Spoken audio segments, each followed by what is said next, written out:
We are a Kerala-based startup. Really happy to be part of this panel where this topic really hits us home. So today, joining us on the panel are two eminent VCs, Mr. Jesper Ludolph.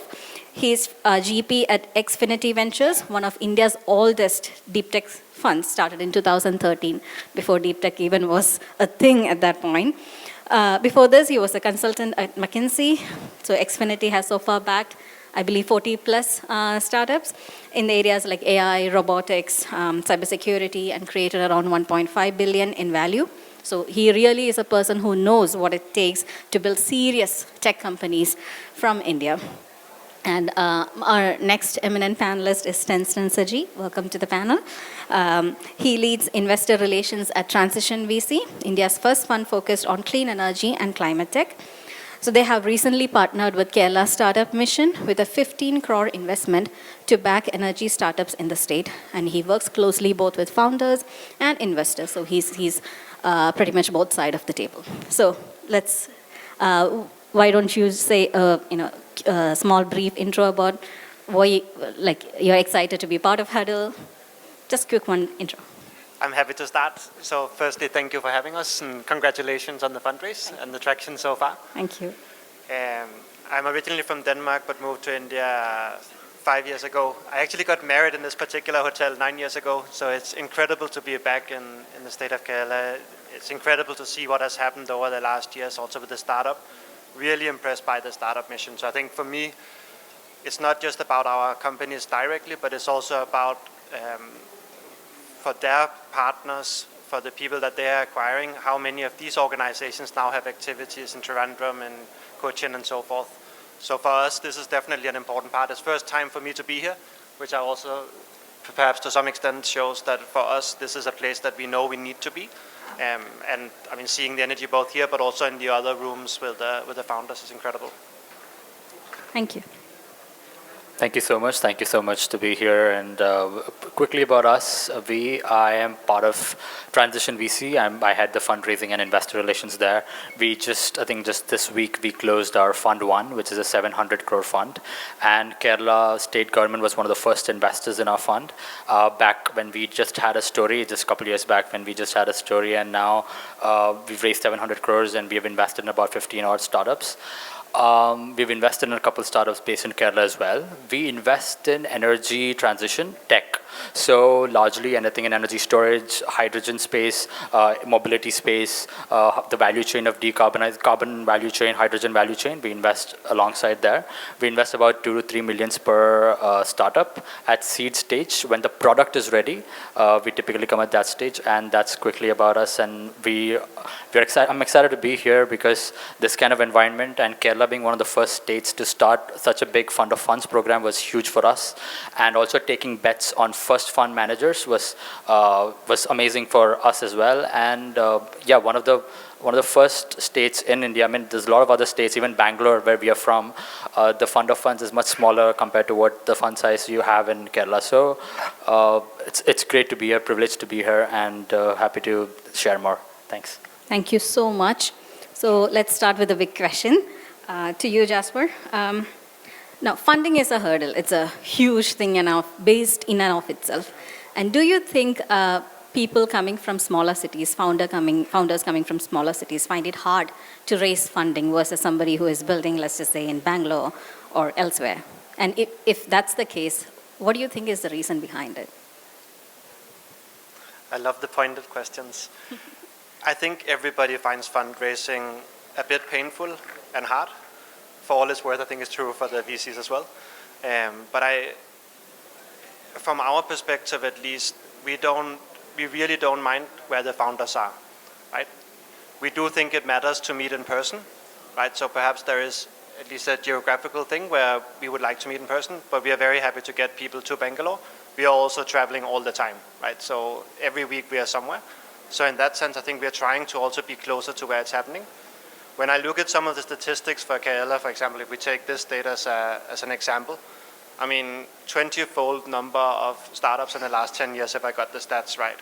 So obviously that will also mean that it attracts more funds, it attracts more capital, I think this example from your close right now is an example of it. I think the startup mission has been very, very good at facilitating these connects where we also get to meet more of the founders. And I think we understand more about what are the subsectors where the founders are excited about, and therefore how do we stay relevant in those.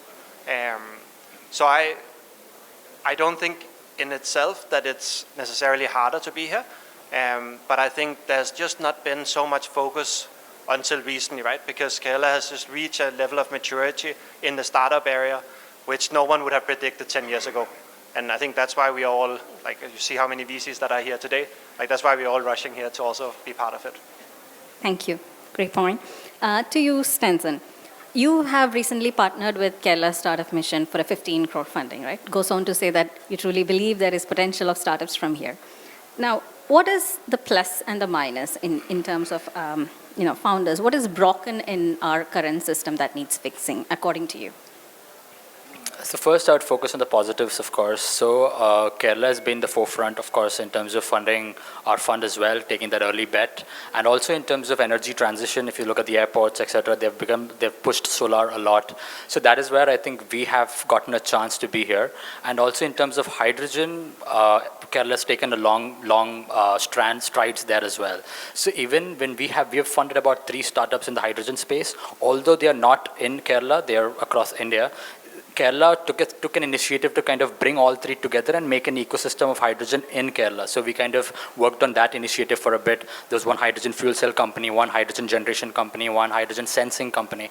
So that is something that that initiative is what we kind of yearned for across states, but Kerala has taken that first bet and first kind of stride in energy transition. But apart from the pros, the cons, there's a lot of work to be done across states. Now, Kerala has done the first and the best so far, but in deep tech, I think across India, you need a lot more universities to come up with e-cells, and you have a lot more entrepreneurs to kind of build in this space. Then you have venture builders, venture accelerators, incubators. If you look at IIT Madras, they have a website where you have a bunch of students uploading patents on technologies that they have kind of come up with, and they've made it open source so that anybody can work on those patents. Even if you look at VCs, I think VCs should be a lot of, like, we are focused on energy transition. You should we should bring up about 1,000 problem statements where entrepreneurs are not working in India or globally, and entrepreneurs should look at these problem statements and build. So I think everybody is like part of the solution, and everybody should come together, and the government, the students, the VCs, the angel investors across. And we have investors from tier 2, tier 3 parts of India and in Kerala as well, who's invested in our fund. Now these investors, for the first time, they're not investing in mutual funds, and they're taking a bet on VC fund, which is a lock-in period of 5 to 8 years of investment. So that kind of bet, even investors are ready to take. So that is the initial steps, but I think there's a long way to go and there's lots to do. But I think we are going in the right direction to kind of lead to a deep tech ecosystem across Kerala and across India as well. Thank you. Thank you so much for that insight. So I think it's a ping pong sort of gives the next to you, Jesper. No. So one of the things that deep tech companies based in, let's just say, Kerala or cities like that struggle is to find talent. Hiring top senior talent is really hard, especially for companies working in robotics, AI, and the like. So VCs normally encourage, you find talent, let's just say in Bengaluru or Diamond cities or metros, have an office, move over there. So is there some thesis that you also support, or is there sanctity in that? Or why do we find it so hard, despite us having NITs and amazing colleges here, to hire top talent? Yeah, I think we actually have the opposite view. So we believe that there's a lot of opportunities in what you call tier 2 cities, but just, for calibration, right? I'm from Denmark. The capital would not even qualify to be a tier 2 city here, right?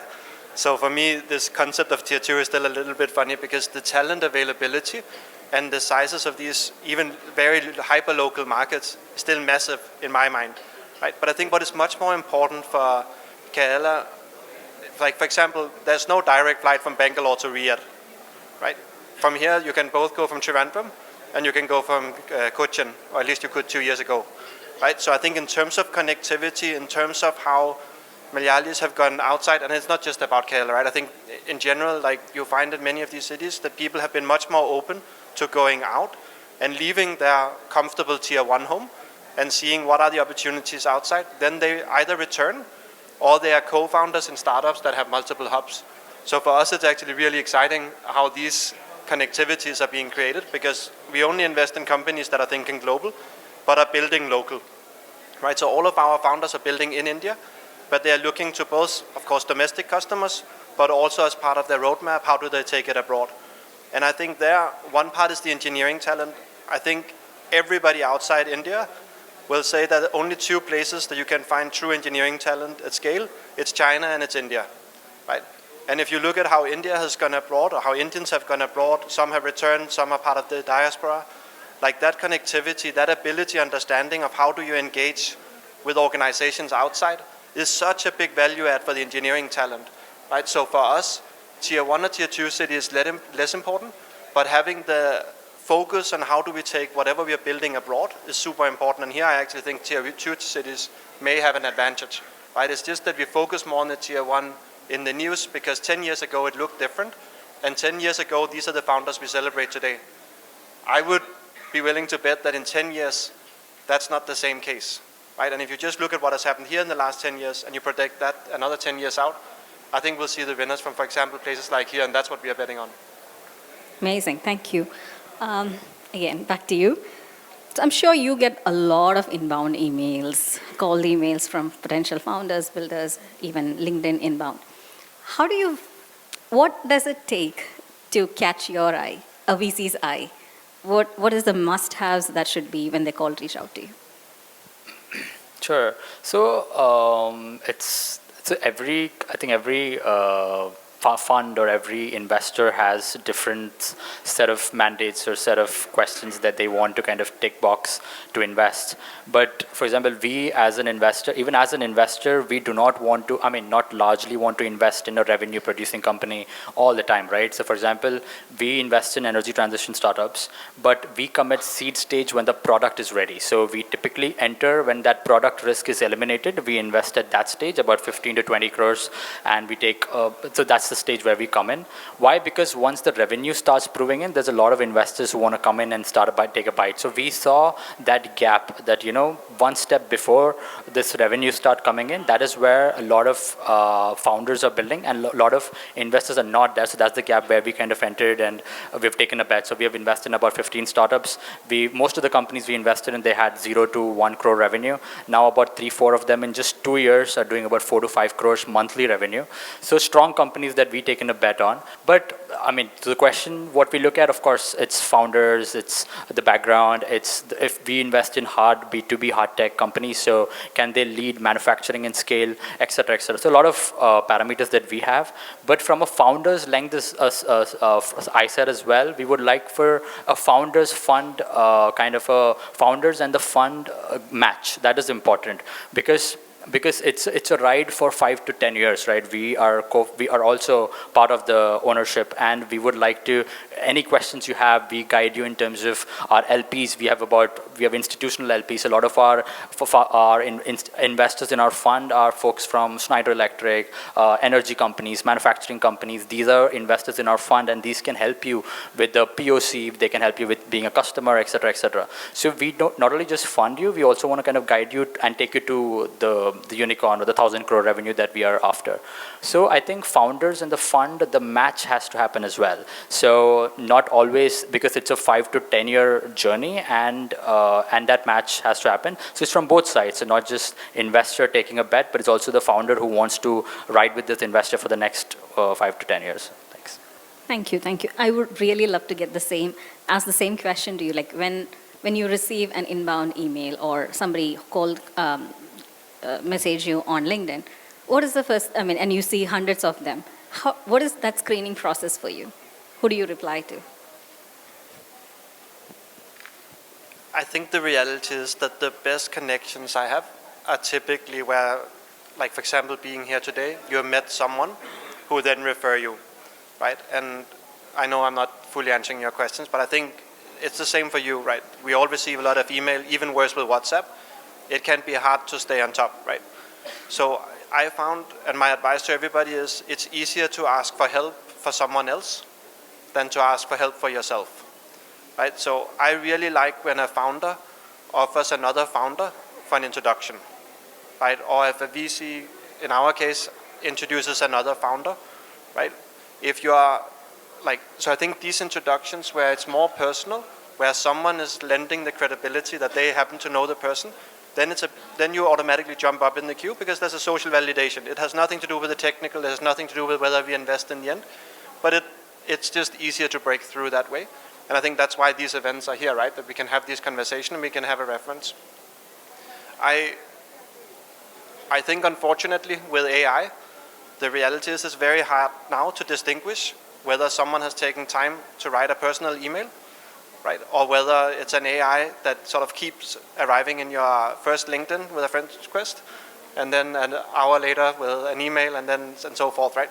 So unfortunately, I think we also get a bit saturated. So I think these personal things, spending a little bit of time seeing is there someone that has a common connection who can make the introduction, and then most importantly, offer the same to your friends and to your co-founders and whoever else is around you. Make those introductions, right? Because I think that really goes much longer than sending 1,000 emails. Absolutely. Thank you so much. One last question, and then we'll wrap up. So climate tech and deep tech both requires at least a little deeper pockets to get it off and running after the MVP stage you're hit, right? So how do founders in Tier 2 cities and below who are in this space, let's just say they have raised a few amount and that has run out, and now the investors are in some, Tier 1 places. How do they survive once the money run out? And I mean, what can they do after that? They have an idea, they have invested a lot, and now it's tanking. What do they do? So the fundraising is not just a founder's challenge; it's also like a VC's challenge as well. So we fundraised as well. We fundraised for 2.5, 3 years. So in the beginning, I think it took us about a whole year to raise 100 crores. We were initially a 400 crore fund. So it took us a whole year to raise 100 crores. We went to so many multiple family offices, etc., institutions. And in the last 1 month, we raised 100 crores in 1 month. So in 2.5 years, in the last stages is where I think a lot of investors kind of took a bet on you. This is because in the beginning you have a story. You don't have numbers, right? You have a story, and then a lot of investors want to listen more about the story. That story has to come to light. Now, for example, in our case, in energy transition, energy security is an issue in India. In India, last year we imported about $200 billion worth of coal, fuel, etc. So we cannot go in this space. We importing fuel for us. So energy, we have to be energy independent by 2047. That is our mission, and we have. Where do we invest? We invest in alternative fuels like solar, wind, hydrogen, etc., which India is rich in and we can invest in. And then energy efficiency. So a lot of energy is being wasted in buildings, in industries, etc. So how can we be more energy efficient? So we're investing in technologies there. So this is a story which was great, and we ran it with investors, and investors were looking at us, they like us, but they were not investing. So then you take a bet on one company, you take a bet on second company, and these companies are showing what you are kind of telling, right? So they making that 1 crore monthly revenue, 2 crores monthly revenue. You're showing that numbers to these investors. That is when they start liking you. Now, we were initially a 400 crore fund, but in the end, we got a lot of investors who want to jump up and they want to top up, and all the family offices, about 40, 50 plus family offices who wanted to invest. In the end, that's because we were doing that. The story was giving numbers in the end. So this is like out of the 15 companies we invested in, 6 of them hitting a 60 to 80 crores revenue this year. 4 of them are EBITDA positive. We got 6 acquisition offers, which we turned down. So these kind of numbers excited these LPs to come on board even in the end. And we had to stretch from a 400 crore to a 700 crore fund. And but yeah, so the story remains the same, right? So for founders or VCs, in the beginning you have a story, but then that story should give traction. So when you show that to an investor, you keep showing that every quarterly, you keep sending emails, etc. That is when investors keeps getting that a quarterly update or a bi-monthly update, and they like you at a point where they want to fund you. And an email in our inbox, we don't look at if it's from a tier 2, tier 3 cities, etc. It's an email, and we like to see the progress that's made in the startup, and we like to fund. Even for us, we've deployed about 40% of our fund. We still have a lot more to deploy, and we have about a year to deploy. So yeah, look forward to investing in companies across India. Amazing. I hope. Yes, please.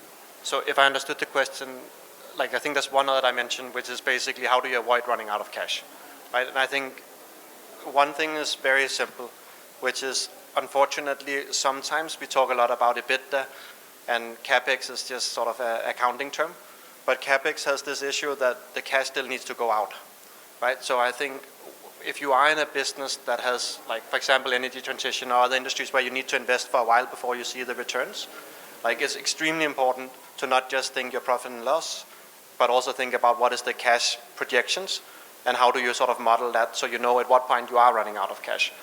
I think the other part is sometimes some founders feel that if they wait a little bit longer, then they will have had more revenue, more traction, and therefore they will get a better valuation. And of course, there's no right and wrong answer, but I think my view is that in general, if you have traction and momentum, it's much easier to raise money.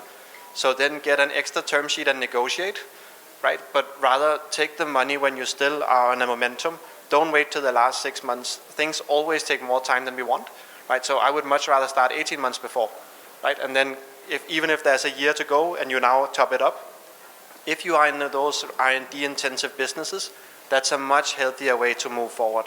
And I think the last thing is to stay in touch with the investors. We like the illusion of being helpful. We actually want to be helpful. So we don't want you to be in a situation where you last minute need to turn things around, right? We'd much rather be involved in the process 18 months before and seeing, okay, how do we plan this such that you can focus on your business and we can help orchestrate that next funding round happens. So I think sometimes, and it's totally on us, but sometimes that communication, we're just not clear enough. So I think being transparent about what is the flow and therefore how do we proactively address this avoids a lot of pain. Thank you so much. Thank you, Jesper. Thank you, Stenson. I think they brought wonderful insights onto the table. Please give them a big round of applause. We will open for a couple of questions from the audience. Yes.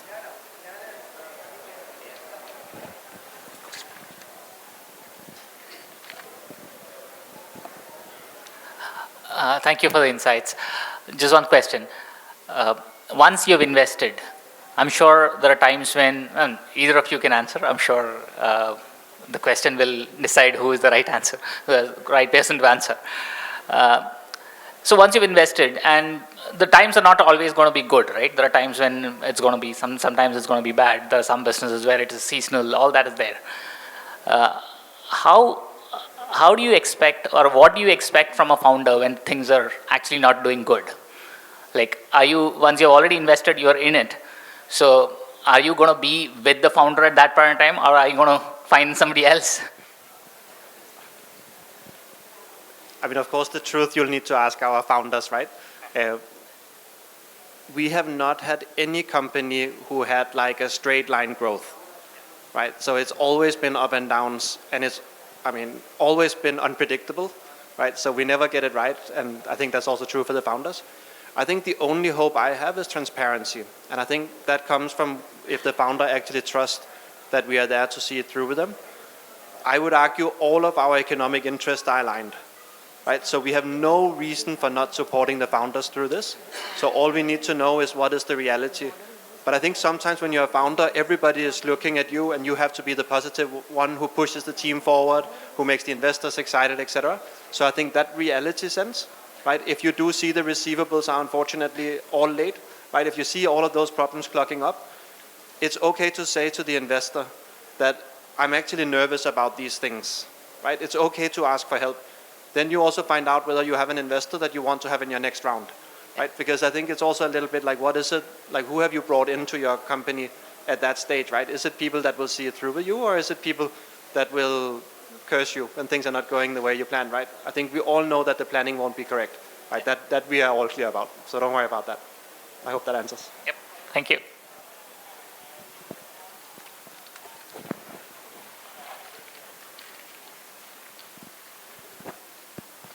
Hello. Thanks a lot for your wonderful insights. I'm Srikutan. I run a quantum computing startup. And I've registered in Kerala itself.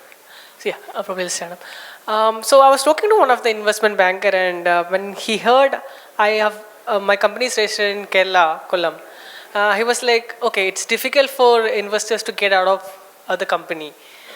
Is that a reality? I would love to get your thoughts on that. What the question would be like, if some investor tell to me like that, what should be my ideal reply?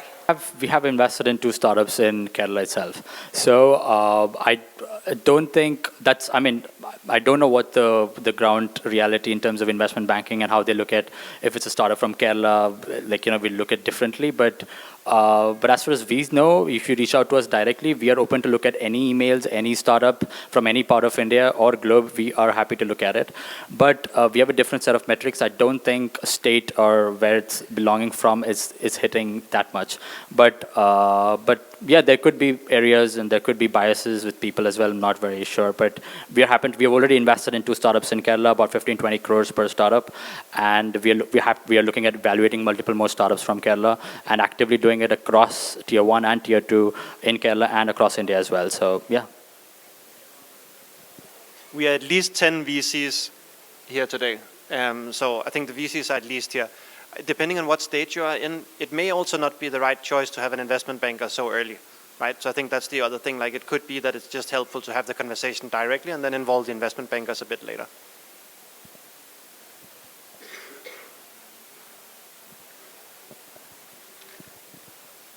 I hope there are no other questions. So that's a wrap. Thank you so much for being here, and thank you so much to all of you for being a wonderful audience.